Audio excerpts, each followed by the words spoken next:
Hello，大家好，我係恆宇戰 Nico。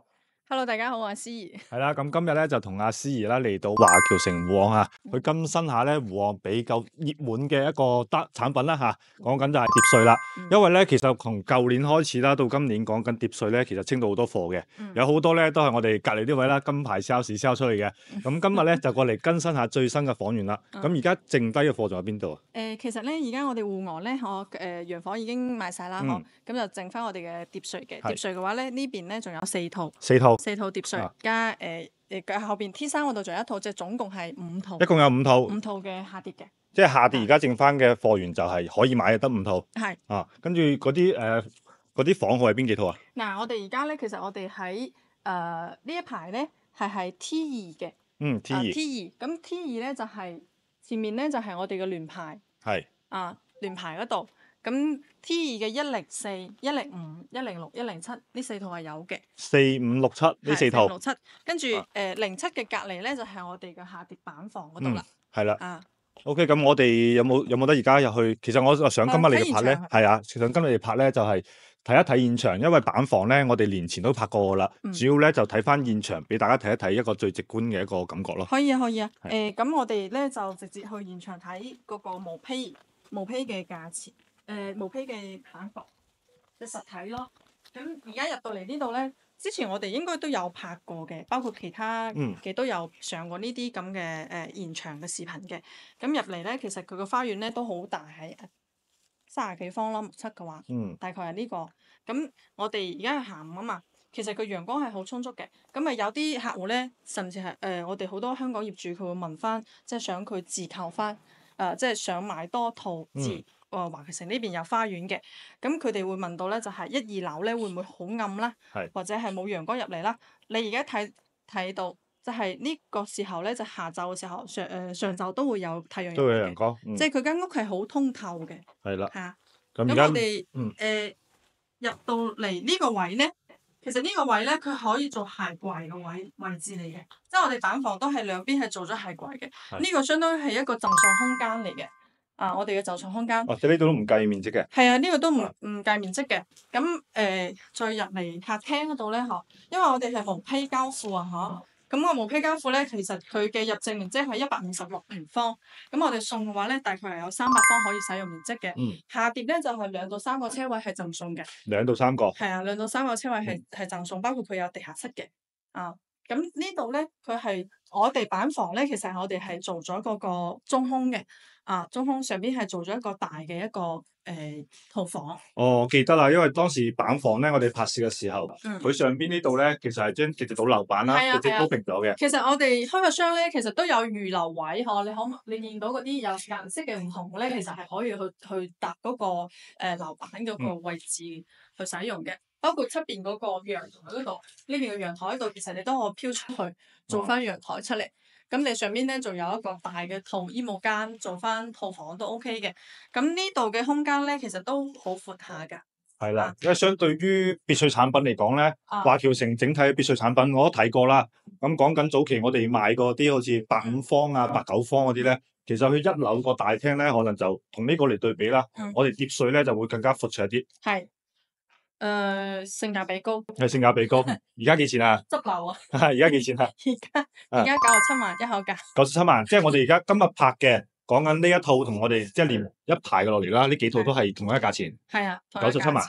係啦，97萬咧就可以買到呢個空間，大家感受一下。係。咁其實上邊呢度咧都想講一講啦，因為開發商咧原本佢嘅設計係咁樣嘅話咧，就贈送面積更加多啦。係。咁如果係倒咗樓板咧，咁就順便會計埋面積嘅。咁所以其實呢個空間叫做開發商佢唔倒樓板原因咧，就係幫大家慳翻啲錢咯。冇錯啦，其實就相當於送咗20個方咯。係啦，真係送嘅。因為我睇到個設計咧，出邊2樓啦，原本開發商都已經做過露台啦，但係咧就冇標出去嘅。呢個咧就到幾分唔算正。係啦。係啊，咁我哋咧就入到嚟呢個廚房個位呢個廚房咧，其實我哋咁多個產品嚟講咧，下碟。即係我哋蝶稅嘅呢啲廚房，佢嘅空間係最闊嘅，因為佢係 U 型嘅一個廚房位，你可以做中西廚都 OK 嘅。中西廚。咁如果係中意即係因為好多我哋嘅香港業主啊，或者我哋大陸呢邊嘅業主，其實佢都好中意自己去煮飯嘅。咁呢度咧佢仲會有一個預留嘅電梯位。呢個係落，因為我哋而家板嘅係毛坯，咁毛坯咧呢個位咧佢係要自己，即係你裝修嘅時候佢要自己打樓梯同埋打個電梯落去嘅。開個口，係開個口就可以㗎啦。因為地下室我哋仲有5.7米嘅層高，咁地下室嗰度咧可以做2層，係啦，即係隔層同埋負一層包埋車位嘅。咁一樓嗰度咧，其實我哋嘅設計咧都會考慮到，即係有時候咧唔方便可。咁呢度咧係預留咗一個父母房，即係長者房咯，係長者房咯，就唔使上下。或者如果你唔需要呢間房嘅話，其實你可以再重新設計下呢個嘅利用空間嘅，因為呢個套房嚟嘅，套房嚟嘅，出邊呢啲面咧又對住我哋嘅花園，呢邊種一排花草咧，其實係好靚嘅，主要係毛坯，大家咧就可以發揮自己嘅想像空間。係，佢嘅作空間就會好大咯。係。咁而家我哋上2樓睇睇個房。OK，咁而家咧我哋就上到嚟2樓呢個空間啦。咁啱先咧喺1樓大堂望上嚟咧，2樓係一個挑空嘅，即係中間有個中空啦。咁呢度咧就係啱先講嘅嗰個位置，係搭樓板嘅位置啦。咁大家睇翻呢邊嘅位置啦。其實呢度咧延伸出去，如果到咗樓板之後咧，延伸出去就2樓會多咗個露台咯。咁即係上下兩邊嘅空間咧，其實好好使用嘅。1樓有花園，2樓有露台。係。咁呢度咧就係嗰個電梯位啦。其實你都可以利用，即係你都可以利用上嘅。係啦，咁啊睇翻大家有冇呢個需求，因為早期好似我賣咗啲別墅啦產品，有啲業主咧就話我其實唔需要電梯嘅情況下，咁你就可以利用翻啲電梯位啦去做翻啲其他嘅一個設計啦。咁2樓其實我想睇下呢個分佈啦，因為樣板間睇得多啦。咁呢個現實地咧，我想知道佢分佈而家係就得2間房係咪？其實我哋而家2樓咧係得2間房嘅，即係2間套房啦。2間套房。咁呢邊咧，其實佢係呢間房，跟住呢度相當係工位嚟嘅。咁如果你係要做中空廳嘅情況下咧，其實你可以喺呢邊整個門，咁呢度咧就整個大嘅衣帽間，你將呢個位置去利用上。咁呢度就係房間，呢個咧就係一個大套房啦。因為有啲業主咧，其實佢唔需要咁多房嘅。咁而家我哋現成嘅咧已經係有3個套房噶啦。咁我哋過翻呢個位置啦，即係覺得花園套咧，呢間都係套房嚟嘅。呢係喎，呢間都係套房嚟嘅。咁我呢間套房咧就係同頭先我哋1樓嘅上邊嘅位置，即係佢上空嘅位置，就係呢間房嘅位啦。咁套房呢度咧，其實大家去睇一睇啦，係望翻出去咧，到時大家將個花園整靚咗之後咧，其實望翻自己一個小嘅一個院子啦，其實都幾寫意嘅，因為望翻出去基本上都係大家一個同樣建築嘅一個別墅群喺度啦嚇。仲可以望到少少水間嘅。係啦，咁咧，大家如果係想攞低成本啲嘅，即係而家97萬係算好筍嘅價錢之外咧，仲想低成本啲去入住到啲單位咧，其實如果唔係多人住嘅情況下，就純粹係一個玩嘅情況下咧，按翻原有嘅價格去做翻個裝修，其實都使唔到幾多錢。係冇錯。就而家好興嗰啲工業風。咁就點樣簡單就點樣做，跟住就拎包入住。呢個就大方大氣咯，跟住成本又低咯。咁其實呢度下邊嘅電梯位而家佢未開口啦。咁下邊咧就同我哋早期應該介紹嘅嗰個元朗啲別墅同阿希望別墅一樣嘅，下邊係2層係咪？差唔多。差唔多。即係送咗個車位，咁下邊咧負1負2啦，就需要大家去倒樓板啦，等於係買呢個疊墅產品，然之後送埋車位，咁之後咧大家想用埋下邊個空間，想做多一層嘅話咧，就倒翻樓板。係冇錯。倒翻落嚟。如果你因為咧我哋疊墅咧佢分3個疊噶嘛，有上疊啦，有中疊嘅。咁而家我哋排係下疊，咁上疊同中疊咧，其實佢佈局同下疊係一樣嘅，只不過地下室咧會有少少嘅唔同。少少嘅唔同。咁如果你過嚟嘅話，或者我哋到時去拍翻嗰個上疊同中疊嘅產品，都性價比都好高下嘅。係啊，其實今日我都想問一樣嘢啦，因為其實疊墅咧，之前我一直有個誤區嘅就係佢疊墅咧係遠處睇啦，我覺得成棟樓好似係個隱私性冇咁高啦，因為有上中下。咁我想了解下就係你買咁多本地人買咗呢度啦，佢哋會揀翻上中下揀邊個多？其實佢而家係咁嘅，如果係有下跌嘅情況下咧，先揀下跌，因為下跌佢嘅贈送空間會比較多啦，跟住佢花園會比較大，咁啊贈送嘅車位咧就3個。